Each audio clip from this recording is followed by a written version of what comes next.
Hi there, and welcome back to the Personal Brand Business Show. My name is Bob Gentle, and every week I speak to amazing people who share their secrets of building, marketing, and monetizing their expertise and the mindset you need for your business to grow and thrive. If you're new to the show, then while you still have your device in your hand, take a second to subscribe. And I mean, stop right now and take a moment. If you're on Apple Podcasts, it's the plus icon at the top of the screen.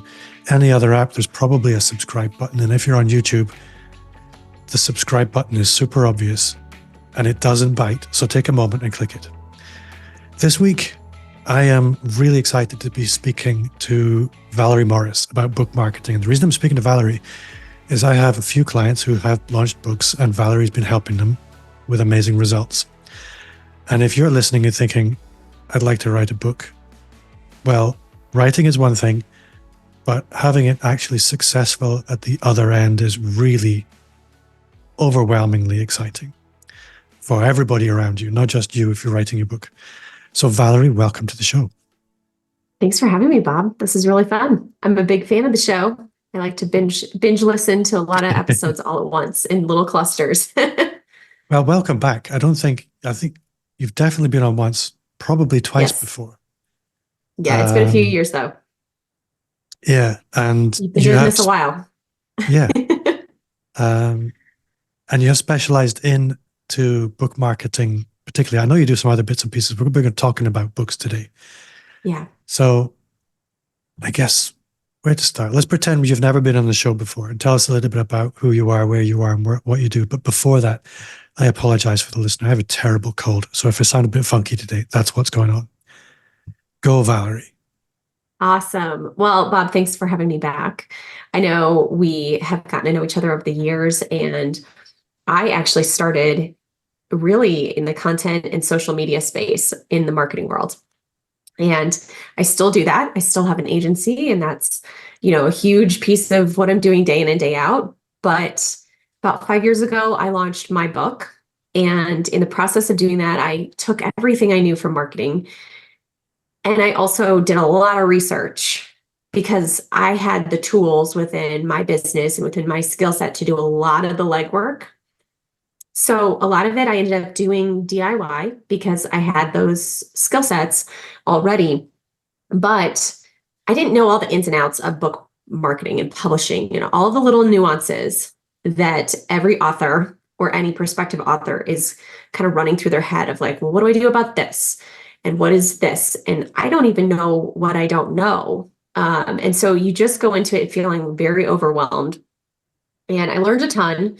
I observed a ton, and my book did great, selling way more than I expected and hitting bestseller 9 times over and #1 new release 11 times over, just on launch day. And then since then, I've had just this like slow trickle. I call it kind of my side hustle to my marketing agency of other authors who saw what I had done and came to me or got referred to me to say, hey, can you help me? And so I've acted kind of as this guide for some people. I've also helped kind of be the behind the scenes, managing all of the moving pieces around their launch so that the author can just focus on being the face of their book and being the face of their author brand.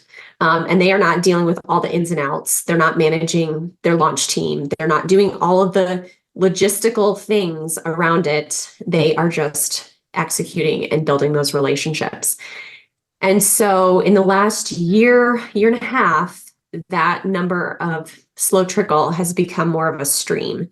And I've had a lot more authors that I'm working with, packaged up some of these pieces to be more of a done with you or DIY kind of a scenario. So if an author wants to just take some of my knowledge and implement it themselves, if they're like me and they like to get their hands dirty and do it themselves, they can do it. But a lot of times people are like, nope, I want you to walk beside me and, either do it for me or do as much as you can for me. So I've been doing that a lot here. And it is interesting to see from all ends of the spectrum, traditional publishing to the very most scrappy self-publisher, a lot of the same themes come up. And so kind of helping on this marketing side of things and helping a book launch well has become a really fun thing. And it's been a fun surprise for me because everything I still do in the agency side for clients day in and day out has application to how we're launching a book. There's a lot of overlap that I didn't really think about or put conscious thought to. I think it's maybe important for the listener that we talk about why book. And I think anybody that's in my world or within my ecosystem, so to speak, they should understand that building a personal brand, so there's a personal brand with a small p, everybody has one. But if you want to be intentional about building your personal brand, the elements that start to matter are authority, influence, credibility. And this is why we turn to a book, because it allows you to package all of that up in a way that does a lot of the work for you. If you've written a book, if you are an author, by definition, you have become an authority, and in some areas, the authority. And that becomes a very powerful thing. So if you're listening at home thinking, why are they talking about book marketing now? This is why. Writing a book is a powerful statement. And a lot of the time is not as difficult or complicated as you might think. And we can maybe talk about the process of writing a book. That's not why we're here. But where we should maybe look at is there are lots of ways to get the book done. You can write it yourself, self-publish. You can hire a ghostwriter and self-publish. You can hire a ghostwriter that will also publish for you. There's lots of different ways that you can get the book done. That almost doesn't matter. But I think whether you're writing it yourself and publishing it yourself, or you're working with a traditional publishing house, the marketing is something you kind of should take control of, because nobody's going to have your interests at heart the way you do. And I have clients who have gone every route and ended up with you because they want to do it properly now. So why should we take the marketing of our book in hand? And I have a sub-question. At what stage should we be thinking about this?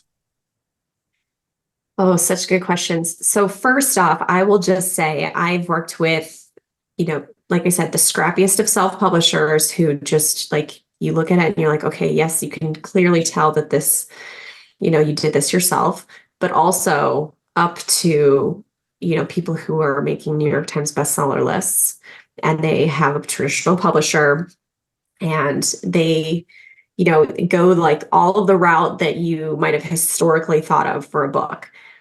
And one of the biggest surprises to me as I started getting into this was how many people come to me who already have a publisher, and they don't realize that the publisher is not doing marketing for them. The publisher is focused on getting the book out into the world. And obviously, a lot of the things that a publisher is going to do is going to help set you up for success. I have seen a few publishers or hybrid publishers where they will give a few tips to the author of what to do. But for the most part, they are looking for authors. If they're going to sign an author, they're looking for somebody that already has an email list, someone who already has a social media following. And that's a huge criteria in today's world, from what I'm understanding from most publishers I've talked to.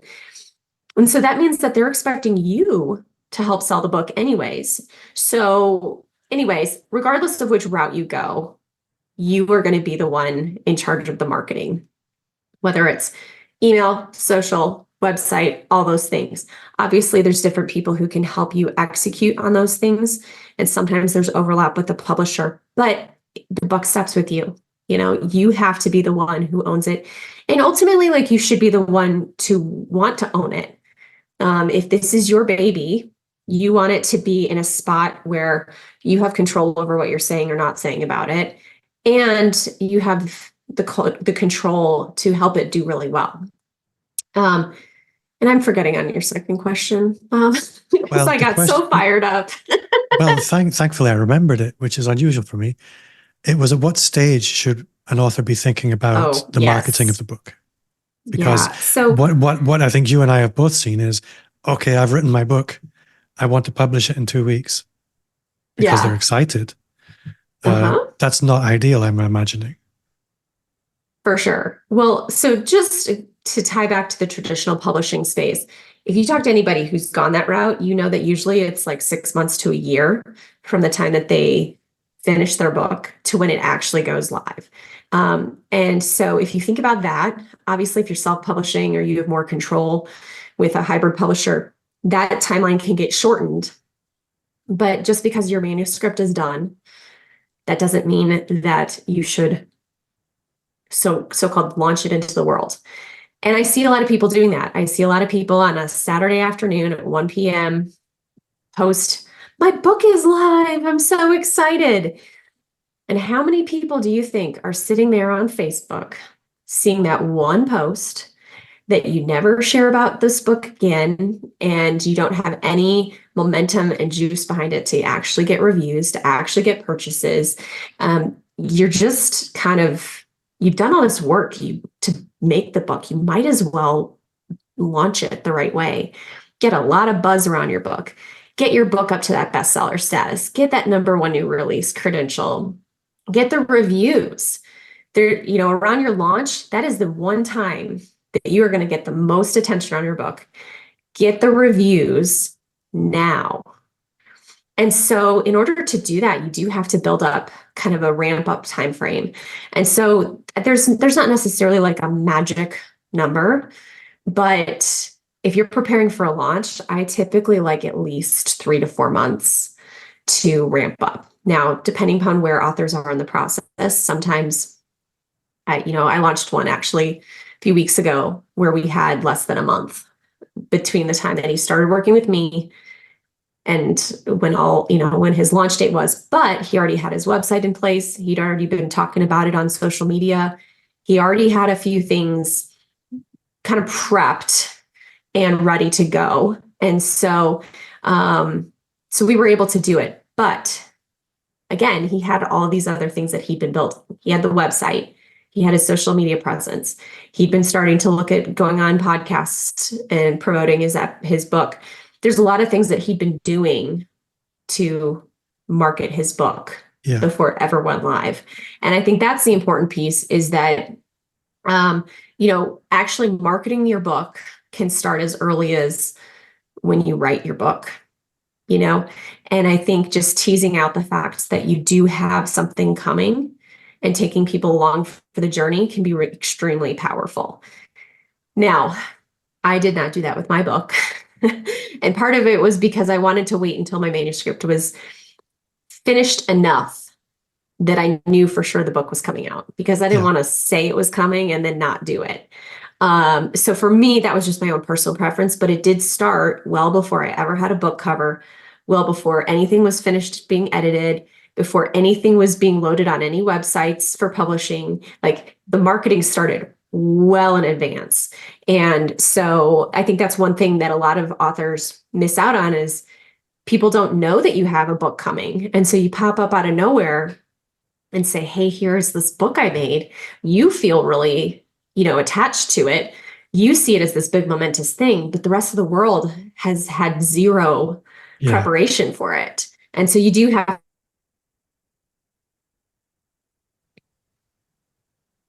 So one thing a lot of people are probably thinking about is that whole bestseller thing. It does sound awful grand, and a lot of people probably think, well, that's not realistic for me. That was my assumption, but I've had that assumption shattered now. Not personally, but I've seen it being shattered a good 3 or 4 times. Yeah. So how realistic is that if the process is in place? Maybe there's a better way to ask this question. So I think you know how I mean to ask this question. Most people have a little bit of imposter syndrome around their own book. Oh, for sure. They're writing it for the reasons we spoke about earlier, for credibility, but it's just little old me. What does that bestseller status actually take? Yeah, I mean, it's not an impossible thing to go after. it's not necessarily an easy thing to go after either. I mean, if you're going to just, hope that it works, and not really put the strategy and process behind it, the odds of hitting bestseller are, pretty low. However, if you put the right steps in place, it is very achievable. And actually, I had an author 2 days ago that we did a launch, and hers, I think she hit it in 5 categories, hit bestseller in 5 categories. So it's very, very doable. But again, she has the process in place.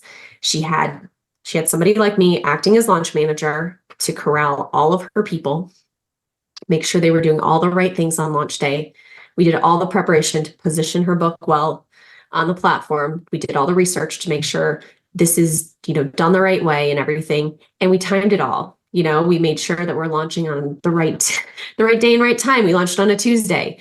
Not that it only can be Tuesdays, but a Saturday. No, don't do a Saturday, folks. Like, people are out having fun, exploring the world. Don't do it on a Saturday. Don't do it on a holiday. Mondays are crazy. Think through the strategy of, like, when are you going to be able to get people to actually take action? And so, just putting a few intentional things in place to make sure that your focus is right. I mean, like, for me, I launched my book on my birthday, which was great because most of my network was on Facebook. And Facebook likes to tell everyone it's your birthday. And so I posted a live video that morning that just went viral that day because everyone was chiming in. Everyone was wishing me a happy birthday. Everyone was looking at my profile that day anyways. So everybody knew I had a book, and a ton of people bought my book because of that. So it wasn't rocket science. It just was putting a few steps to think about what would be the best time to do this. I think it's about being intentional and systematic.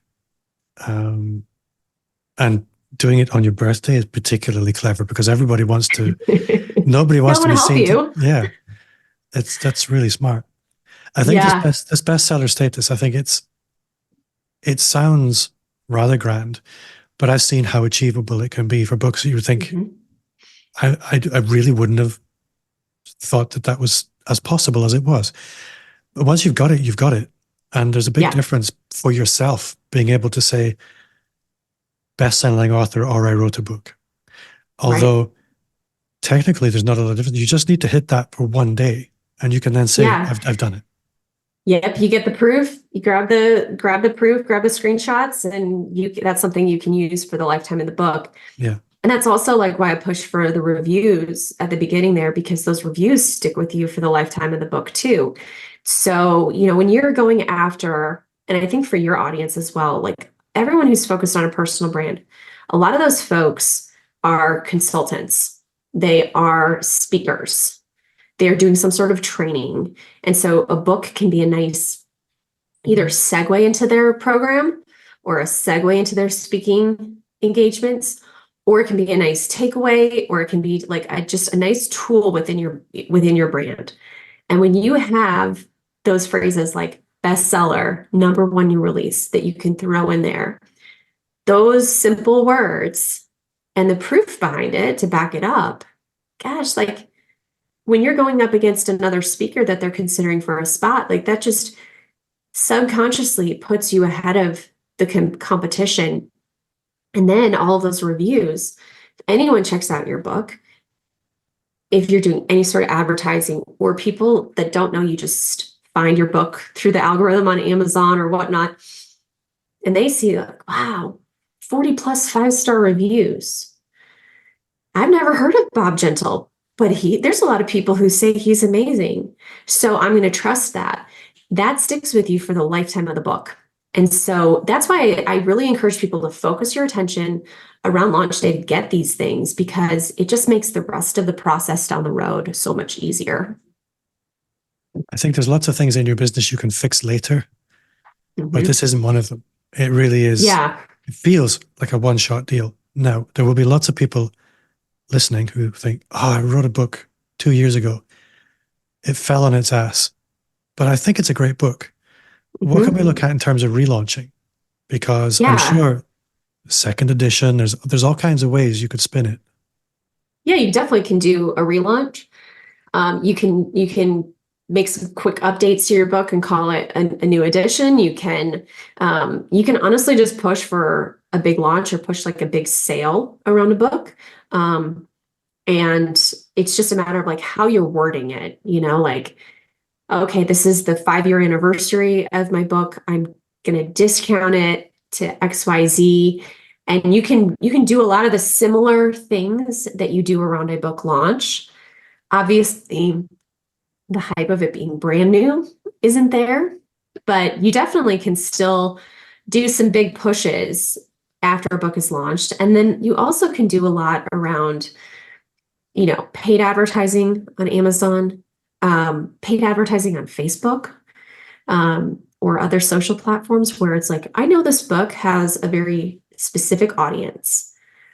There's a lot of data out there to be able to promote your book in specific venues. And if you have a business connected to your book as well, just gives you that much more substance to work with, if you will. So like maybe the book is the bait or the lead in for something that ultimately pushes them into your coaching program.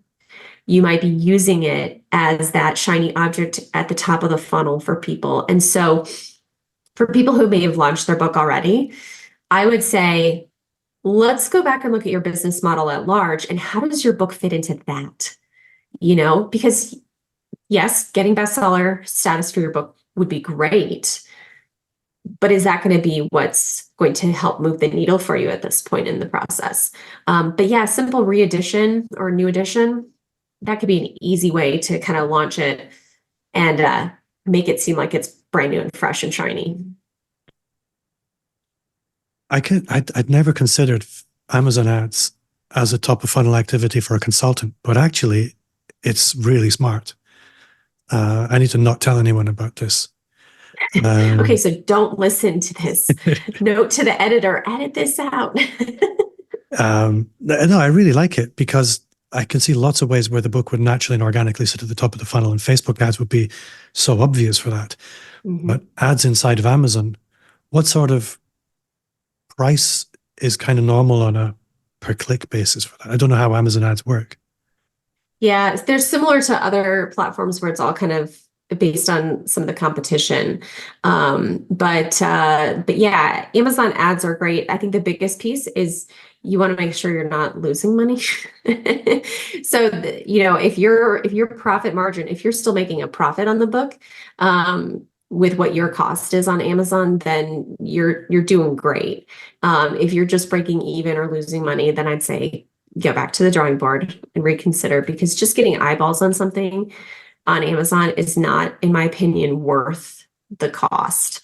But a lot of it is based on the competition in your specific genre. So what keywords you're going after. So it's kind of similar to Google Ads in that respect of like the costs can really vary. I think what's in my head is I take Russell Brunson's free plus shipping philosophy. If you can get the book in people's hands, you're winning. If you have a clear pipeline set up from the book into programs. So on Amazon ads, for example, you can afford to run ads to those books so that you're not paying to get the book in people's hands, but the sales aren't necessarily generating you any profit. So if your book is $15 and it costs you $15 to sell the book, you're essentially winning. Yeah. It might not feel like that to you as the author, but if you have a process to get people from your book into your business, then you're winning. Well, and I think one of the big things too is just, with whatever you're doing to promote your book, it's different if you are writing something for fiction or it's just like a memoir passion project where you don't necessarily have a business behind it. Yeah. But I would say 99% of the people I've worked with have some sort of business that has a direct correlation to their book subject. A lot of times what I'm talking to them about is bigger picture conversations around, okay, we've launched your book. but what happens with these other pieces?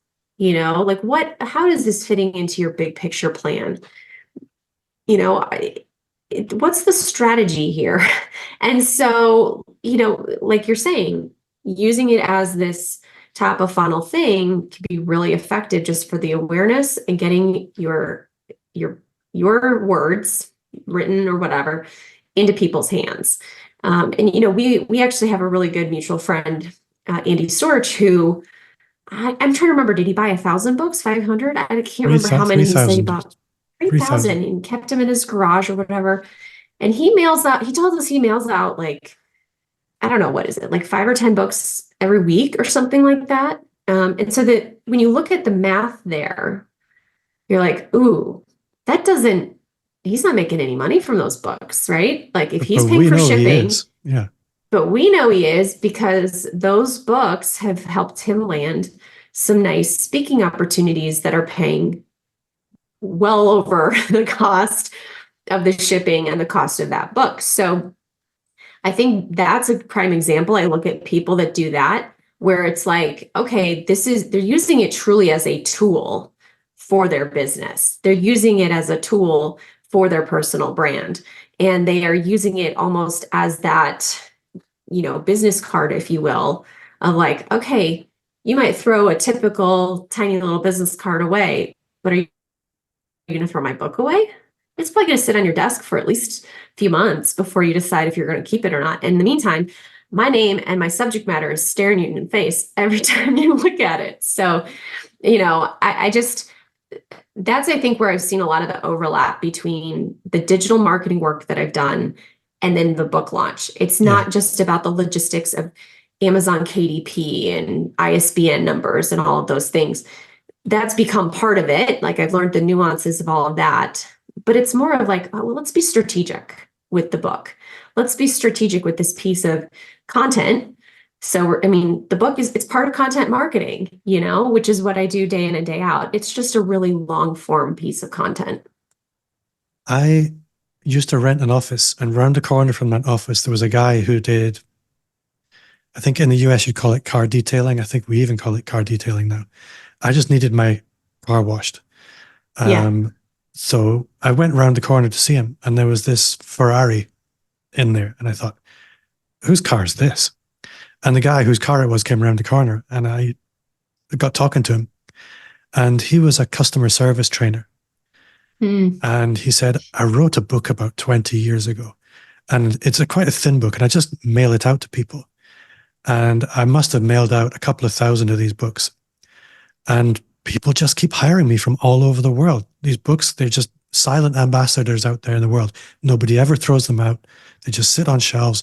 And then when somebody needs what I do, they pick the book off the shelf. My stuff's all in there and they hire me. It's a really simple business, but I've never forgotten that because he had a lovely car. I wouldn't want a Ferrari. But this, for me, that was just a symptom of reminded you. Yeah. Really understated guy. He didn't do any of the stuff that we talk about. It was just the book. And it was these nasty, I say nasty, these kind of doodles you used to get in books in the 1980s and 90s, like classic business book doodles of people pointing at things. That's what it was. But it worked wonderfully well for him. Wow. And this is the power of the book, guys, if you use it right. So I guess I want to motivate people a little bit. So what I think would be really useful is if you have any good stories of before and after. Everyone likes a before and after. So I guess the difference a book made to your business, but what does successfully launching a book mean for some of the people in your world? Yeah. So for me, I'll just say, like, I landed a speaking gig before my book was even finished. I had started talking about my book coming. I was committed to it, but it wasn't completely finished. It was still in the works. And about 6 months before my book actually launched, I had somebody just reach out in a private message saying, like, hey, I'd love for you to have you come speak at this conference. And fortunately, it was about 3 weeks after my book was live. So it was great timing to be able to have book copies and all of that stuff. But that was a really fun win because at the time, and granted, this was pre-COVID and pre-having kids, I'm still in the throes of like toddler, young kid era. So I've not been doing as much speaking. But at the time, I had been really pushing and doing a lot of speaking. And so for me, this was a really clear signal that the book was doing what I needed it to. And since then, I've also done similar to what our friend Andy's doing of just like sending it out to, like, when I have a key conversation with someone, I'll send it to them. A new client, I'll send it to them. It's just an extra little confidence booster of like, hey, you hired us to do XYZ for you on the, agency side. And the person leading the team here, like, she knows what she's talking about because she wrote a book on it. It's just that subconscious reminder of like, you made a good decision, so I've used it a lot in that way.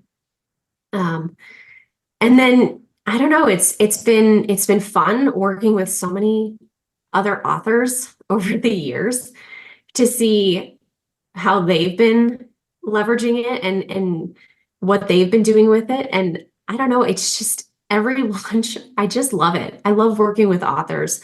They just have such passion for what they're writing about. And it gets me excited each time. Gets me nervous each time too, because I'm like, okay, this better still work. And thankfully, knock on wood, it still has. When I talk to a prospective author, like, here's what we're gonna do, here's the plan, and it should achieve the results we're going for. Every author who's done the work with me that they need to do as the personal author has achieved the bestseller status. So I've had one that did not, and that was because she did not do anything as the author.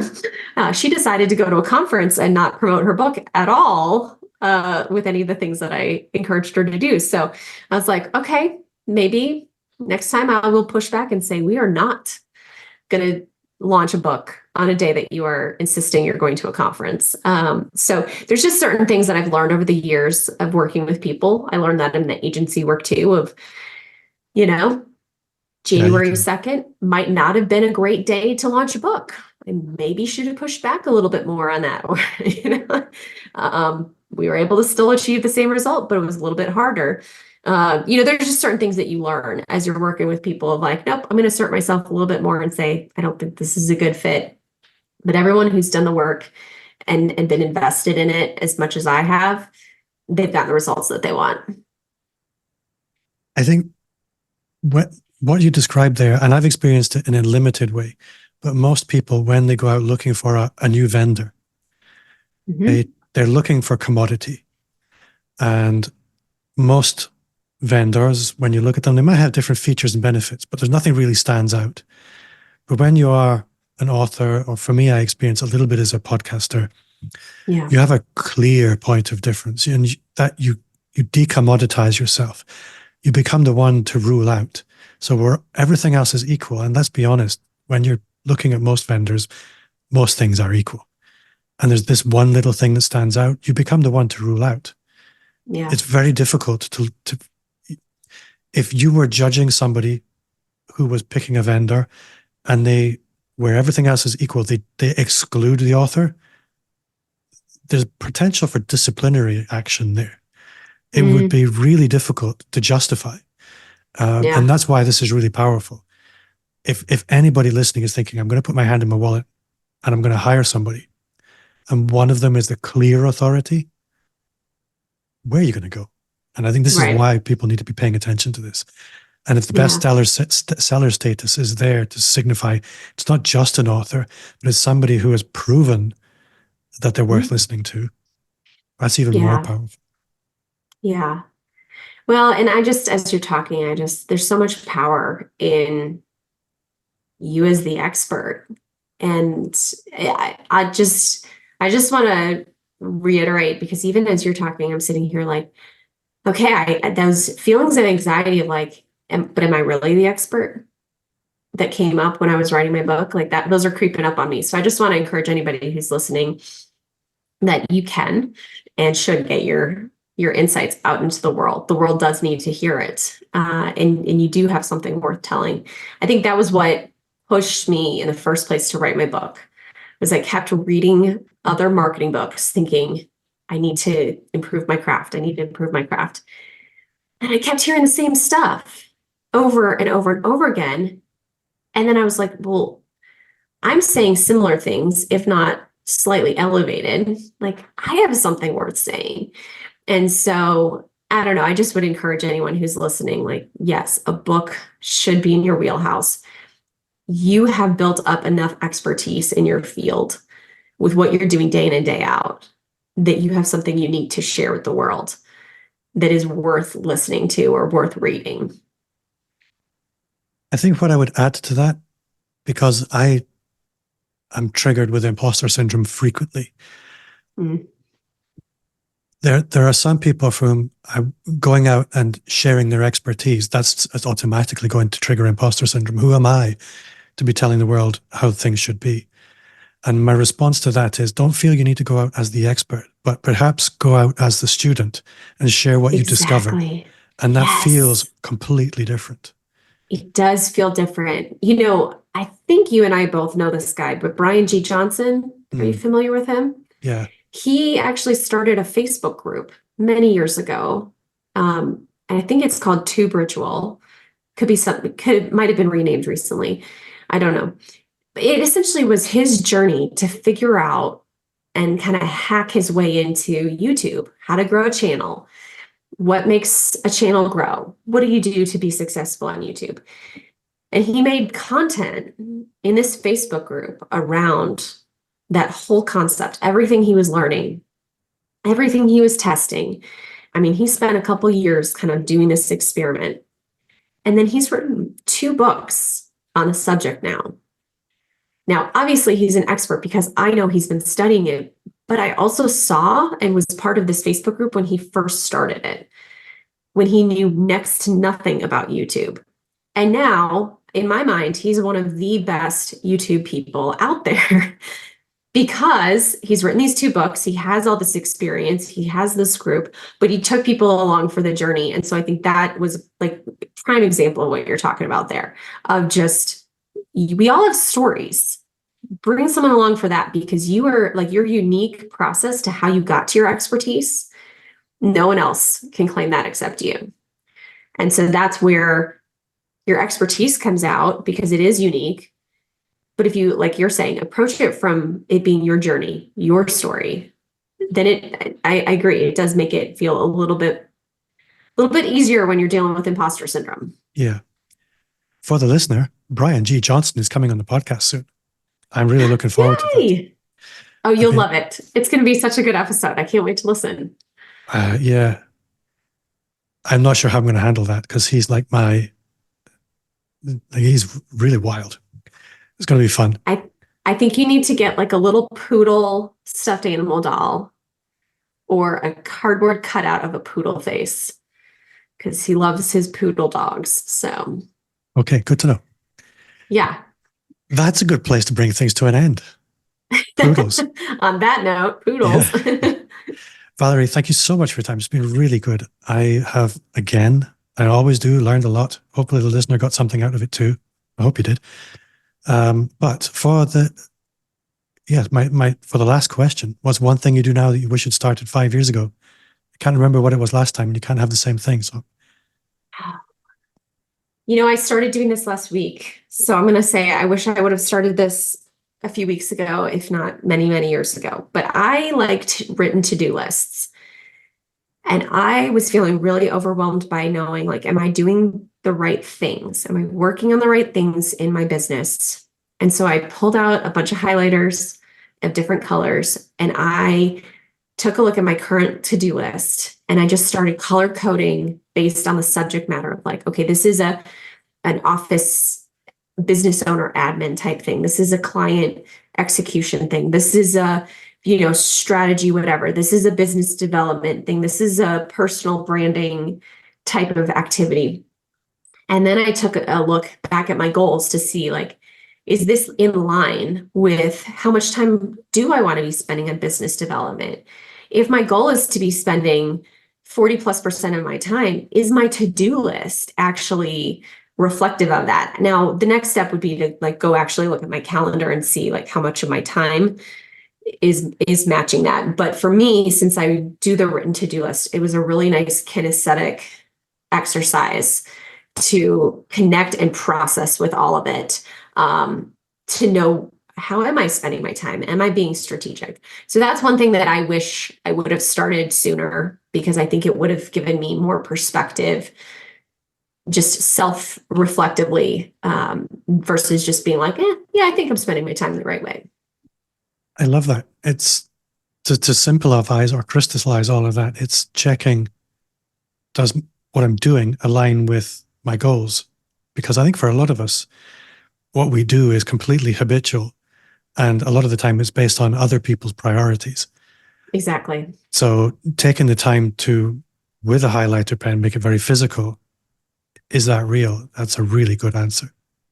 Yeah. And I plan to do that every week, to look back and be like, okay, how did this week go? What does next week look like? That's one thing that I'm realizing I need to do on a regular basis. So if people want to go deeper with you, if they want to find out more about Valerie Morris, where can they go for that? Yeah, so my company is Tintero Creative. That's T as in Tom, Intero Creative. So tinterocreative.com. You can find all of my links and my spelling of my name and all that stuff to get to find me on LinkedIn. I'm very active on LinkedIn, very active on Facebook, somewhat active on Instagram and all the others, but depends on what season you find me in. But I would love to connect with people online. Well, hopefully people will do that. But for now, Valerie, thank you very much. You have been awesome. Thanks, Bob. Thanks for having me. And for you at home, that does bring us to the end of another episode. Before you put your device down, you could consider a 5-star review. That would be wonderful. And if you did enjoy the show, you will love the Personal Brand Business Roadmap. It's 50 pages of everything you need to start, scale, or fix your expert business, 100% free as a gift from me. Just visit amplifyme.agency or click the link in the show notes. Thanks for watching, and I will see you next time.